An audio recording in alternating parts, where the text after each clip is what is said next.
महाराष्ट्र में उद्धव सेना और शरद पवार की पार्टी को तोड़कर बीजेपी भले ही सत्ता सुख का आनंद ले रही है, लेकिन जमीनी स्तर पर इन दलों के कार्यकर्ता और पदाधिकारी गठबंधन को हजम नहीं कर पा रहे हैं। कल्याण हादसा सामने आने के बाद तीनों दलों के कार्यकर्ताओं और पदाधिकारियों के बीच इस तरह घटनाएं और भी जगहों पर सामने आ सकती हैं।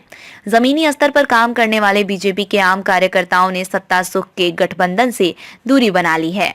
बीजेपी को इसका खामियाजा आने वाले लोकसभा चुनाव में भुगतना पड़ सकता है। उद्धव की शिवसेना को तोड़कर बीजेपी ने शिंदे के साथ सरकार बना ली, फिर शरद पवार की एनसीपी को तोड़कर सत्ता में ले लिया।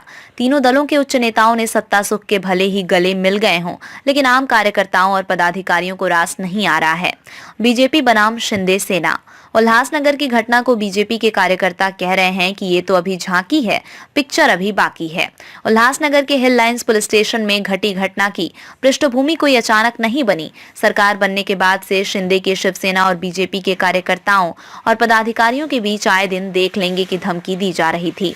युवा नेता और मुख्यमंत्री एकनाथ शिंदे के सांसद पुत्र श्रीकांत शिंदे ने कई बार बीच बचाव किया, लेकिन अंत ये हुआ कि बीजेपी के विधायक ने पुलिस स्टेशन के अंदर पुलिस के सामने सांसद पुत्र के करीबी पर गोली दाग दी। एनसीपी के खिलाफ बीजेपी ने खोला मोर्चा। रायगढ़ जिले में बीजेपी के आम कार्यकर्ताओं ने अजित पवार की एनसीपी के सांसद सुनील तटकरे के खिलाफ मोर्चा खोल दिया है। आज रविवार को पेड आम कार्यकर्ता बैठक कर रहे हैं। तटकरे को फिर से लोकसभा का टिकट देने का विरोध कर रहे हैं। ऐसे ही पुणे और पश्चिम महाराष्ट्र के कई जिलों में अजित पवार की पार्टी के सांसदों और विधायकों के प्रतिनिधित्व वाले मतदान क्षेत्र में बीजेपी का कार्यकर्ता विरोध कर रहा है। कोकण के कई जिलों में शिंदे सेना बनाम बीजेपी चल ही रहा है।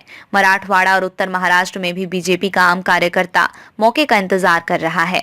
वो शिंदे या फिर अजित पवार की पार्टी के कार्यकर्ताओं और पदाधिकारियों के साथ खुद को एडजस्ट नहीं कर पा रहा है। दबे स्वर से बीजेपी का आम कार्यकर्ता विरोध कर रहा है, लेकिन मंत्रालय में विराजे मंत्रियों और नेताओं के सामने मुखर होकर बोलने के लिए तैयार नहीं है।